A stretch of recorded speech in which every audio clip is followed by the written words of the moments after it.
اعوذ باللہ من الشیطان الرجیم بسم اللہ الرحمن الرحیم اذا الشمس کورت صدق اللہ العظیم رب اشرح لی صدری ویسر لی امری واحلل عقدۃ من لسانی یفقہوا قولی اللہم الہمنا رشدنا واعذنا من شرور انفسنا اللہم انفعنا بما علمتنا وعلمنا ما ينفعنا وزدنا علما اللہم صلی علی سیدنا محمد وعلی آل سیدنا محمد وبارک وسلم آمین یا رب العالمین۔ حضرات، یہ سورۃ التکویر ہے، اس کا نام بھی اللہ کے رسول صلی اللہ علیہ وسلم سے مروی نہیں ہے، اور رسول اللہ صلی اللہ علیہ وسلم نے اس سورت کو اذا الشمس کورت کہا ہے۔ اس کی وجہ یہ ہے کہ ایک حدیث ہے سنن ترمذی کی کہ نبی اکرم صلی اللہ علیہ وسلم نے فرمایا کہ من اراد ان ينظر الى یوم القیامت رأی عین، جس کو یہ ہو کہ وہ قیامت کو ایسے دیکھے جیسے آنکھ سے دیکھ رہا ہے تو کیا کرے؟ فلیقرأ اذا الشمس کورت، پھر آپ نے فرمایا واذا السماء انشقت واذا السماء انفطرت۔ یہ تین صورتیں، سورہ انشقاق، سورہ تکویر اور سورہ انفطار، فرمایا کہ یہ قیامت کے بیان میں ہیں۔ تو نام آپ اس لیے بعض مصاحف میں دیکھیں گے سورت اذا الشمس کورت، کیونکہ رسول اللہ صلی اللہ علیہ وسلم نے اس کو کیا نام دیا؟ اذا الشمس کورت۔ بعد میں مصاحف میں اور صحابہ اور تابعین کے زمانے میں اس کا یہ نام بھی مشہور تھا کہ سورہ التکویر، وہ بھی اس کی ابتدائی آیت ہی سے اذا الشمس کورت۔ دوسری بات یہ ہے کہ یہ بالکل ابتدائی زمانے کی صورت ہے، اور ابن عاشور علیہ الرحمہ نے اس کا جو رقم نزول بیان فرمایا وہ 7 ہے، یعنی یہ 7 نمبر پر گویا صورت نازل ہو رہی ہے، بالکل ابتدائی صورت ہے رسول اللہ صلی اللہ علیہ وسلم کی مکی دور کی۔ تو فرمایا بسم اللہ الرحمن الرحیم اذا الشمس کورت، جب سورج لپیٹ دیا جائے گا۔ دیکھیں تکویر جو ہے نا، کور یکور تکویرن، یہ اصلاً آتا ہے امامے کو لپیٹنے کے لیے، یہ جو امامہ سر پہ پہنا جاتا ہے، کورت الامامہ، سر پر امامے کے جو یہ لیپس ہیں ان کو جو گھمایا جاتا ہے، یہ کیا ہے؟ تکویر۔ اسی لیے آپ دیکھیں کہ اللہ سبحانہ و تعالیٰ نے دن اور رات کو بھی تکویر کے صورت میں بیان کیا، سورہ زمر میں یکور اللیل علی النہار و یکور النہار علی اللیل۔ اور یہاں سے بھی جیسے جدید زمانے میں اعجاز علمی جو ہے، سائنٹیفک اعجاز، اس میں وہ استدلال کرتے ہیں کہ زمین گول ہے، کیونکہ یکور اللیل علی النہار و یکور النہار علی اللیل، کہ جیسے یوں کر کے، اور تکویر میں یہ بات شامل ہے ویسے، یعنی گولائی میں تکویر میں۔ اور اگر آپ دن اور رات کا کوئی سیٹلائٹ منظر دیکھیں تو ایسے ہی ہوگا نا، یوں گھوم رہے ہیں دن اور رات ایسے، اللہ عالم۔ تو تکویر کہا کہ جب آپ کسی شے کو لپیٹ دیتے ہیں، کور یکور، تو اس میں جو انشراح اور انبساط تھا، اس کا جو پھیلاؤ تھا وہ سمٹ جاتا ہے، ایسے ہی وہ کپڑے کا جو پھیلاؤ ہے جب لپیٹ دیا جائے گا تو وہ سمٹ جائے گا۔ تو کسی بھی شے کی جو تاثیر ہے یا اس کا انبساط ہے یا اس کا پھیلاؤ ہے یا اس کا انشراح ہے یا اس کی کشادگی ہے، اس کے لپٹنے کا اس میں مفہوم ہے۔ تو سورج کا انبساط کیا ہے؟ سورج کا انشراح کیا ہے؟ کہ اس کی روشنی ہے، وہ وہاں سے لے کر یہاں تک پہنچ رہی ہے۔ سورج کو لپیٹنے کا مطلب کیا ہوگا؟ کہ اسے تاریک کر دیا جائے، اس کے اندر یہ جو انبساط ہے، اس کے اندر جو انشراح ہے، جو روشنی ہے، وہ ختم ہو جائے۔ تو بعض نے ترجمہ اس طرح کیا کہ اذا الشمس کورت، کہ جب سورج کو جیسے تاریک کر دیا جائے، یہ بھی درست ہے، لیکن یہاں تاریکی اس کا لازمی مفہوم ہے۔ تاریکی کیا ہے؟ اس ترجمے کا لازمی مفہوم ہے۔ اگر ترجمہ اگر حرفن ہو تو اذا الشمس کورت، کہ جب سورج کو لپیٹ دیا جائے، جیسے ہم بھی اردو میں بولتے ہیں بساط لپیٹ دی، ہمارا بھی یہی محاورہ ہے، بساط لپیٹنے کا مطلب ہے کام تمام ہو گیا۔ تو یہ ہے اس آیت کا مفہوم۔ اور یہاں علماء وہ آیت بھی نقل کرتے ہیں کہ وہ کیا ہے، وہ آیت سورہ قیامہ کی کہ وخسف کیا ہے، وجمع الشمس والقمر، وجمع الشمس والقمر۔ گویا وہاں جمع الشمس والقمر کا مطلب ہے کہ دونوں کے جو اپنے الگ الگ انفرادی اعمال ہیں وہ رخصت ہو جائیں گے، ختم، چھٹی۔ تو کیا ترجمہ ہے اذا الشمس کورت؟ ہاں، یعنی جب آفتاب بے نور ہو جائے گا، یعنی یہ بھی مفہوم اس کا کیا ہے؟ لازمی مفہوم ہے۔ وَإِذَا النُّجُومُ انْكَدَرَتْ، اور جب اس کا بالکل لغوی مفہوم کیا جائے گا تو جب ستارے ماند پڑ جائیں گے۔ کدورت آپ اردو میں بھی بولتے ہیں، قدیرہ یقدر سے صفت مشبہ ہے قدر، تو قدورت کس کو کہتے ہیں؟ قدورت کہتے ہیں جیسے مٹیالے پن کو. وہ مشہور حدیث ہے جو ایک مثل کے طور پہ بھی بیان ہوتی ہے، خذ ما صفا ودع ما قدر، یعنی لے لو اس کو جو صفا ہے، صافی ہوا، اور چھوڑ دو اس کو جو قدر ہے. قدر یہ بھی ہو سکتا ہے کہ آپ اس کو فعل ماضی بنا لیں، ودع ما قدر، ٹھیک ہے. اور یہ بھی ہو سکتا ہے کہ دع الذی یا ما الذی ہوا قدر، کہ وہ کیا ہے جو فاعل کے وزن پہ صفت مشبہ جو قدر ہے اس کو چھوڑ دو. تو وَإِذَا النُّجُومُ انْكَدَرَتْ، اور جب کیا ترجمہ بے نور ہو جائیں گے. لیکن قدورت جو ہے نا اس کے بارے میں کہا علماء لغت ہے کہ وہ کیا ہے، الغبرہ یعنی غبار، مائلا الی السواد، یعنی ایسا غبار جو سیاہی مائل ہو. تو ڈارک براؤن سا جو رنگ ہے نا اس کو قدورت کہتے ہیں.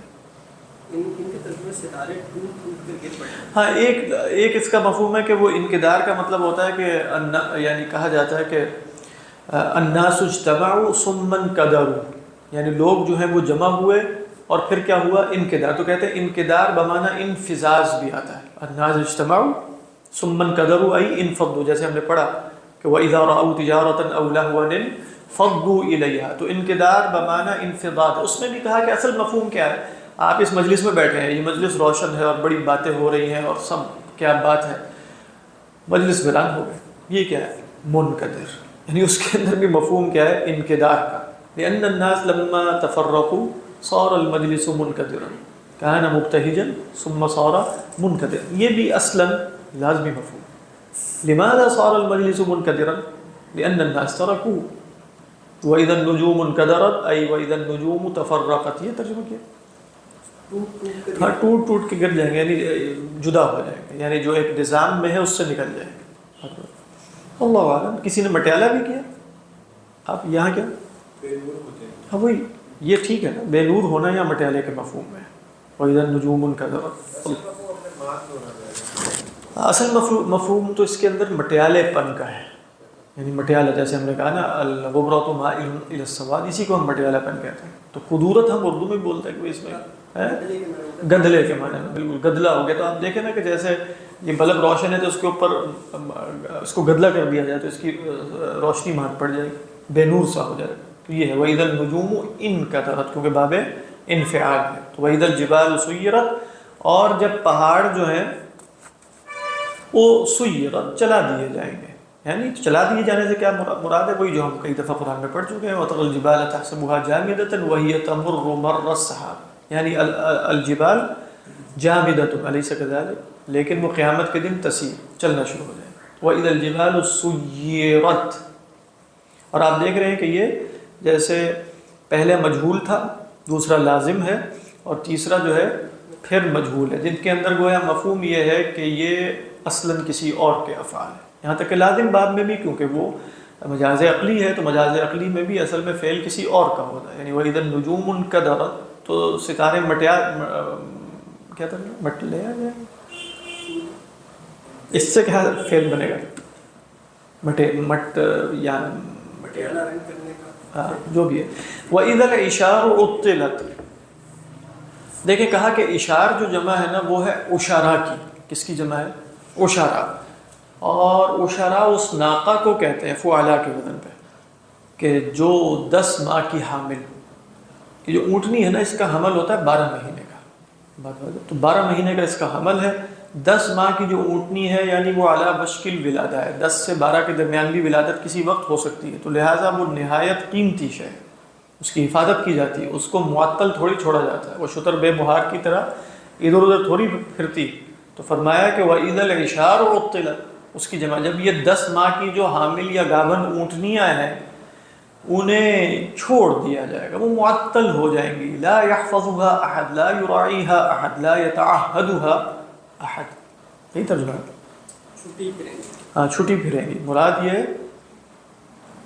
چھٹی پھریں گی بھی ٹھیک ہے، لیکن یہ عطلت ہے نا، جیسے اس میں بھی مفہوم آ جائے گا.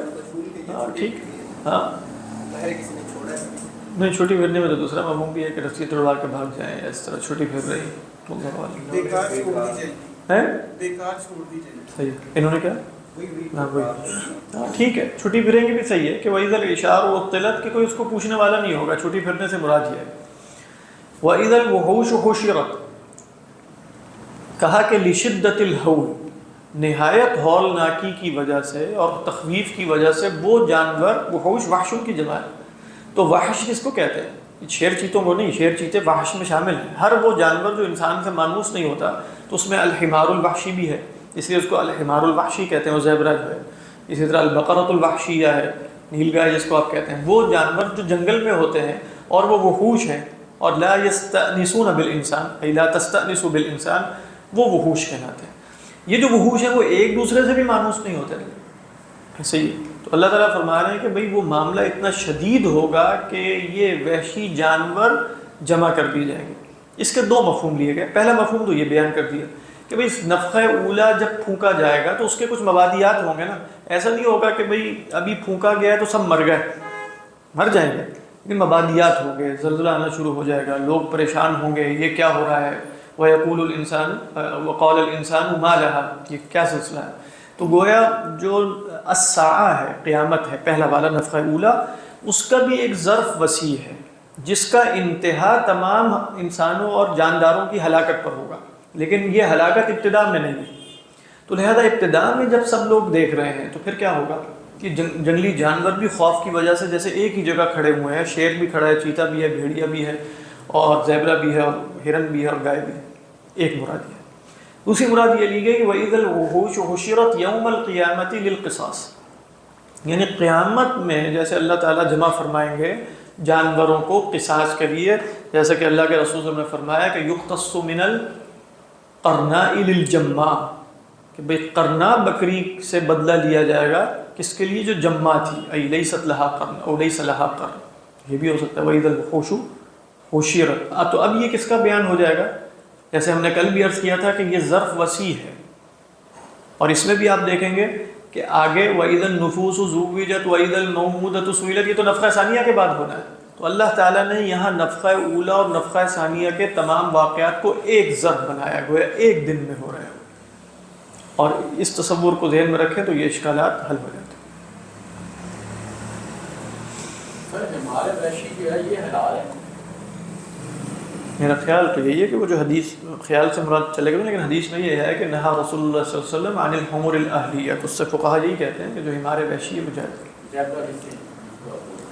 پوچھ لیجیے گا مفتی اسلام صاحب سے، جس سے آپ کا دل چاہے۔ اچھا اچھا، ہاں عطل جو ہے نا، ویسے تو جو تعطیل ہے جیسے ہم اردو میں بھی بولتے ہیں، عطیلہ یعطلو کا مطلب ہے کسی شے کا، یعنی جیسے آج کل بولا جاتا ہے عطل سے مراد ہے چیز کا اپنے نظام سے نکل جانا، یعنی کوئی خرابی واقع ہو جائے نا تو اس کو کیا کہتے ہیں؟ عطل الفنی، العطل الفنی مثلا، اس کو ہم کیا کہتے ہیں اردو میں؟ فنی خرابی۔ تو عطل سے مراد ہے کسی نظام میں کوئی بند ہو، اس سے وہ نکل جائے تو یہ کیا عطیلہ یعطل، یعنی الخروج من النظام، الخروج من النظام هذا ہوا العطل۔ تو اسی اگر یہ متعدی بنا لیں تو پھر یہ تعطیل ہو جائے۔ تو عطل یعطل، تعطیل کیا ہے؟ کسی شے کو خود نکال دیتے ہیں۔ تو اب اونٹنیوں کی حفاظت کی جاتی ہے، اونٹنیوں کو ایک جگہ بند کر کے رکھا جاتا ہے، خاص طور پہ اس اونٹنی کو جو 10 ماہ کی گھابر ہو، تو اس کو نکال دینا یا اس کو نہ پوچھنا، یہ کیا ہے؟ یہ تعطیل ہے۔ اردو میں بھی ہم جیسے بولتے ہیں اطلا، تو اس میں بھی کیا ہے؟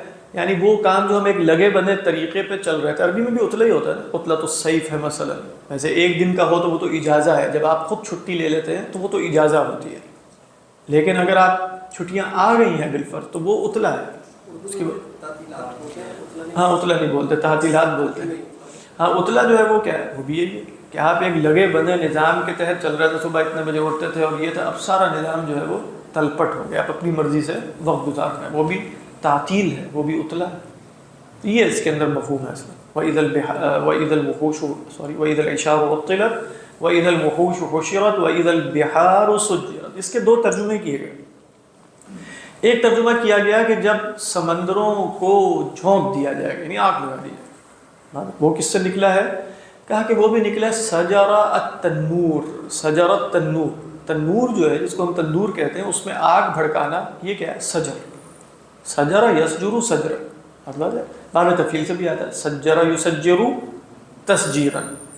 اسی سے آج کل جیسے عربی زبان والوں نے سجار کا لفظ استعمال کیا، تو سگار ہے نا اس کو کیا وہ بولتے ہیں سجار، تو وہ بھی سجار بھی بھڑکتی ہوئی ایک شے ہے، وہ سجار اس کو بھڑکایا جاتا ہے نا، یعنی وہ دوسری شے سے تیسری، تو یہ کیا ہے یہ بھی سجر ہے.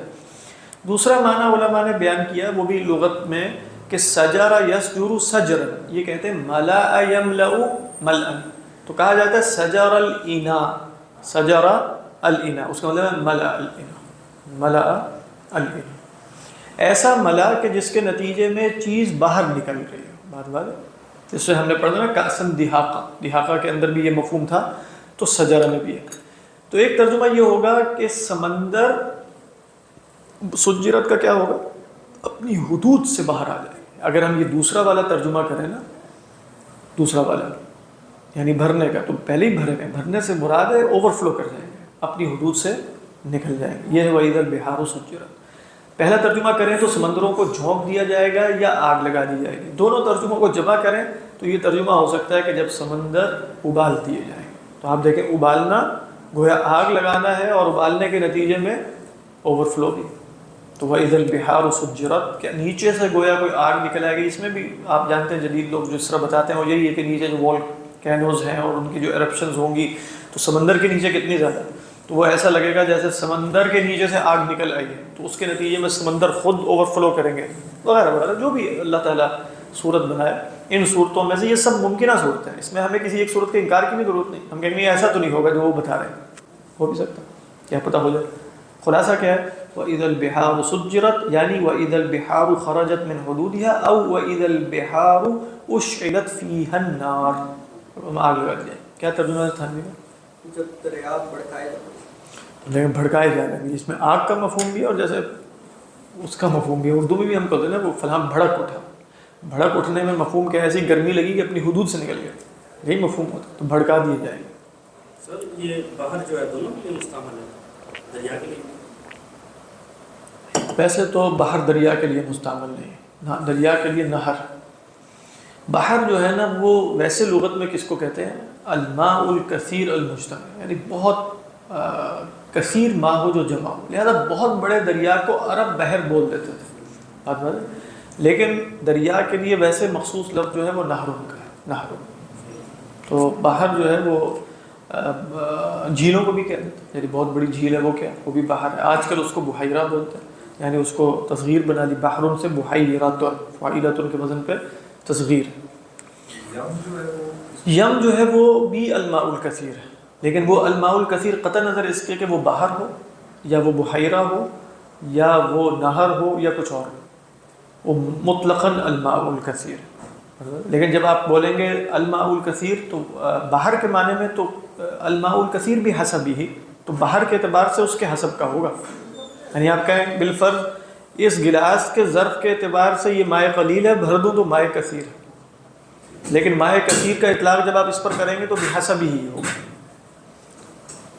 کل الکثیر بحسبی ریلیٹیو ہے.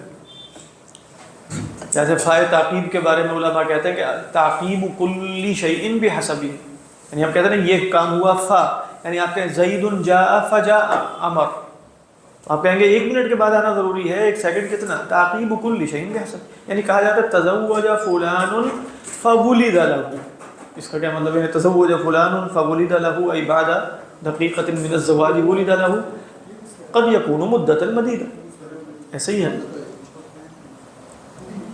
تو یہ ہے اللہ اعلم. وَإِذَا الْبِحَارُ سُجِّرَتْ وَإِذَا النُّفُوسُ زُوِّجَتْ. آج کیا چیز آئی ہے؟ ٹرائنگل. لگ رہا ہے نا کہ اب کوئی ہوگا سلسلہ پیچھے. شیخ نصرت صاحب آ گئے. نصرت صاحب بغیر نصرت کے نہیں آتے. وَإِذَا النُّفُوسُ زُوِّجَتْ، اور جب نفوس، ابھی ہم شادی کی بات کر رہے تھے نا، ترجمہ یہاں یہ بھی ہو سکتا ہے کہ جب لوگوں کی شادی کرا دی جائے گی. وَإِذَا النُّفُوسُ زُوِّجَتْ نہیں، لغوی طور پر ترجمہ درست ہے. اور بلکہ جیسے یہ تفسیری رائے بھی موجود ہے، ابھی ہم دیکھیں گے یہاں بہت سی ہے نا. ایک رائے یہ ہے کہ زوجت سے مراد ہے التزویج بین البدن والروح، یعنی اکثر علماء نے یہ لی کہ بھئی یہ نفوس کو جوڑا جوڑا کر دیا جائے. تو تو کہتے ہیں کہ موت کے موقع پر روح اور بدن میں افتراق ہو گیا، تو حشر کے موقع پر روح اور بدن میں دوبارہ اجتماع ہو جائے گا. تو اس کو کیا کہا؟ وَإِذَا النُّفُوسُ زُوِّجَتْ أَيْ وَإِذَا النُّفُوسُ زُوِّجَتْ بِأَبْدَانِهَا. النفس قد خرجت. کیا شے نکلتی ہے موت کے موقع پر انسان سے؟ نفس نکلتا ہے. ٹھیک ہے، اخرجوا انفسکم اللہ یتوفی الانفس. تو هذه النفوس زوجت بابدانها، یہ بھی مراد ہو سکتی ہے. بعض نے کہا کہ النفوس واذا النفوس زوجت ای قرنت باشکالها، قرنت باشکالها، ہر ایک اپنے جیسے، یعنی اصحاب صیام جو ہے مثلا روزہ رکھنے والے خاص طور پہ جو اللہ کے ہاں اس طرح پہنچے، وہ مع اصحاب الصیام، اہل القیام مع اہل القیام، اہل الجہاد جن پر یہ صفت غالب، مع اہل الجہاد، اہل العبادہ مع اہل العبادہ، اہل العلم مع اہل العلم. تو یہ کیا ہے؟ اور اسی طرح وائس ورثہ بھی، اہل الزنا مع اہل الزنا، اہل الکفر، اہل الشرک، اہل النفاق وغیرہ وغیرہ. تو یہ ہے وَإِذَا النُّفُوسُ زُوِّجَتْ ای قرنت باشکالها. اسی کے ذیل میں بعض نے کہا قرنت باشکالها کا کیا مطلب ہے؟ مرد اور عورت بھی مراد ہے، یعنی وَإِذَا النُّفُوسُ زُوِّجَتْ کیا مطلب؟ مرد اور عورت. لیکن بہرحال یہ رائے ضعیف ہے. قوی تر رائے کیا ہے؟ یا تو روح اور بدن کا اجتماع مراد ہے، یا کل نفس مع شکلها مع اشکالها، یہ مراد. واللہ اعلم. یہ کیا رائے؟ ایک ایک قسم کے لوگ اکٹھے کیے نا. ہاں، یہ کون سا ہے؟ مع اشکالها، ایک ایک قسم کے. ایک ایک قسم سے مراد ہر قسم کے لوگ الگ الگ کر دیے جائیں گے. وَإِذَا النُّفُوسُ زُوِّجَتْ، اس کے اعمال کے حساب سے، ہاں اپنے اعمال کے حساب سے اور صفت غالبہ کے اعتبار، یعنی ہر ایک اصحاب علم کے اصحاب عبادت میں سے نہیں ہوں گے لیکن صفت غالبہ، کچھ پر یہ صفت غالب آ گئی، کچھ پر وہ صفت غالب آ گئی. جیسے ہم کہتے ہیں کہ بھئی کوئی باب ریان سے بلایا جائے گا، کوئی فلاں باب سے، تو کچھ تمام ابواب سے بلائے جائیں گے جن میں سیدنا ابی بکر ہے. تو وہ کیا ہے؟ وہ ہے وہ سب کے ساتھ وَإِذَا النُّفُوسُ زُوِّجَتْ، کیٹیگرائزیشن ہوگی. کیٹیگرائزیشن اور کلاسیفیکیشن اور اس طرح کی چیزیں. نفس جو ہے وہ روح اور جسم کو جو بلانا ہے، تبھی نفس کی ڈیفینیشن ہوتی ہے. ہاں، یہ ایک مشکل سا مسئلہ ہے. ہاں، یہ مشکل سا مسئلہ ہے. ہم نے امام سہیلی علیہ الرحمہ کی ایک رائے پڑھی تھی کہ نفس اصل میں روح اور جسم کے بننے کے نتیجے میں ایک شے وجود میں آتی ہے، وہ نفس ہے. باقی آپ جانتے ہیں کہ صوفیہ خود فرق کرتے ہیں، یعنی روح، قلب اور نفس میں.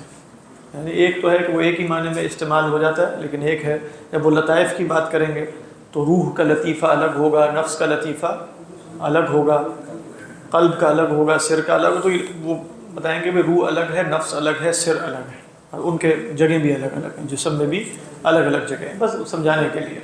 تو یہ بھی ممکن ہے کہ یہ حقیقت یہ ہے کہ انسان کی حقیقت خود انسان کو نہیں معلوم. یعنی سچی بات ہے، خدا کو وہ کیا جانے گا؟ انسان اپنے آپ کو نہیں جانتا. مطلب اس کی حقیقت اس کی روح ہے، اور ہر ایک اپنے بارے کو اپنے کو جانتا ہے. انا اعلم بوجودی، لیکن کوئی بھی یہ دعویٰ نہیں کر سکتا کہ انا اعلم بحقیقتی، کہ میں اپنی حقیقت کو جانتا ہوں.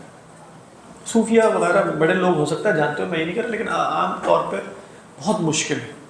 جی جسم ملا دیے جائیں گے. جی روح اور جسم ملا دی جائیں گے، یہ آپ کا ترجمہ ہے؟ آپ کے یہ نہ کہ جب جسموں سے ملا دی جائیں گے. اچھا، ترجمہ بھی یہی ہے. ٹھیک ہے. اب یہ تو اس کے اندر لکھے ہوئے ہیں.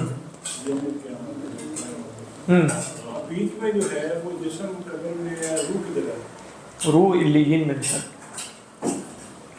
پھر یہ عذاب قبر کا کنسیپٹ اور ساری چیزیں. ہاں، وہ عذاب قبر کا کانسیپٹ برحق ہے. اس کو سمجھنے کا طریقہ یہ علماء نے بیان کیا ہے کہ دیکھیں وہ تعلق جو اس وقت روح اور جسم کا ہے نا، وہ ختم ہو جائے گا بات بات.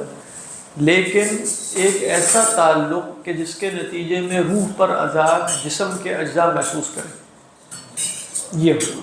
عمومی اہل سنت کی انڈرسٹینڈنگ یہ ہے کہ عذاب قبر حقیقتاً روح پر ہے، طبعاً جسد پر ہے. مطلب طبعاً کس پر ہے؟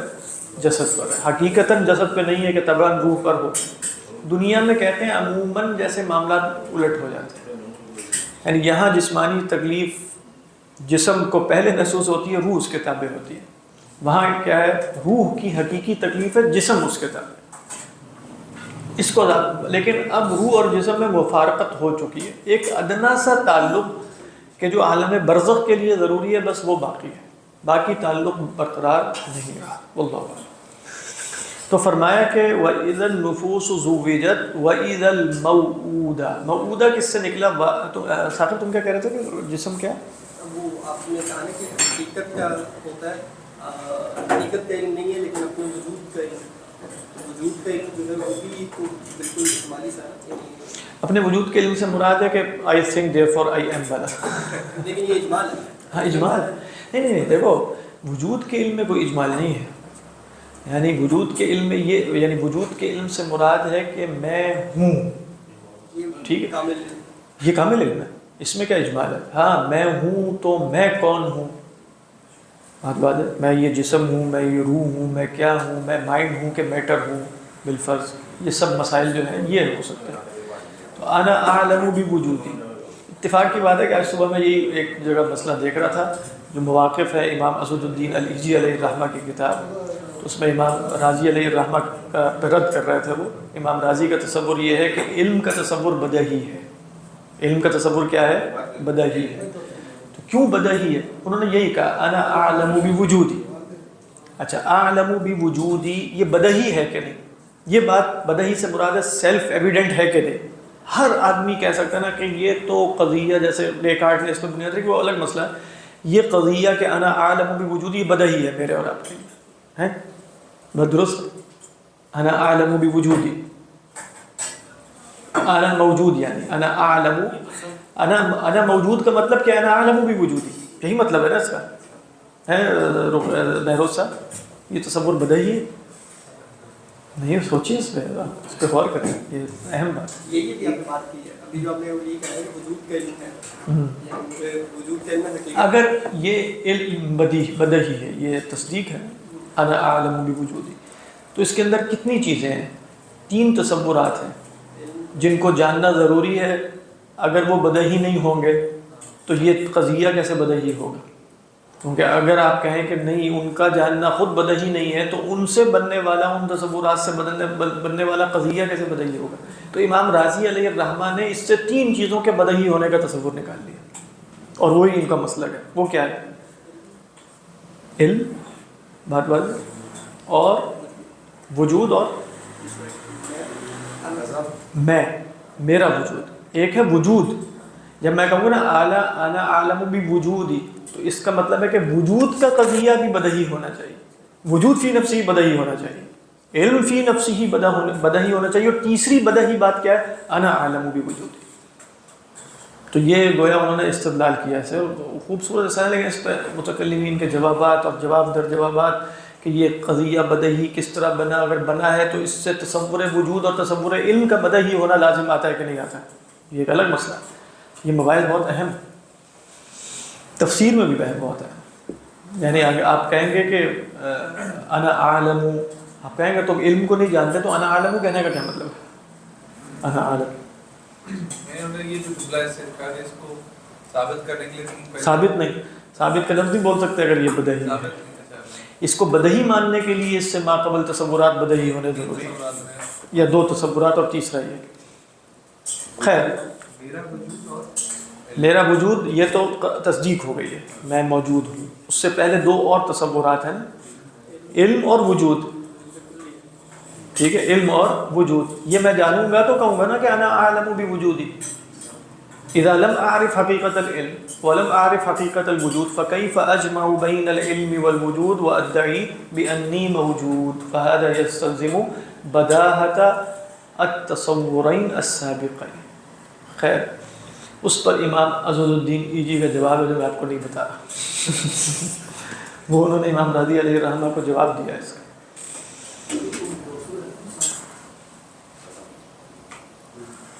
I eat therefore I am ہے. اب یہ اس پر ہم آ رہے ہیں.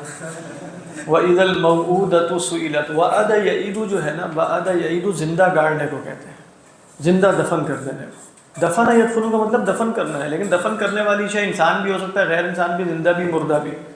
لیکن وعدہ یعیدو کیا ہوگا؟ زندہ دفن کرنا. تو موعودہ کون ہوگی؟ اس میں مفعول کہ جس کو زندہ دفن کر دیا گیا. تو جب اس سے سوال کیا جائے گا کہ بِأَيِّ ذَنْبٍ قُتِلَتْ، یعنی یہ سوال ہے. وَإِذَا الْمَوْعُودَةُ سُئِلَتْ، کیا سئلت؟ تُسْأَلُ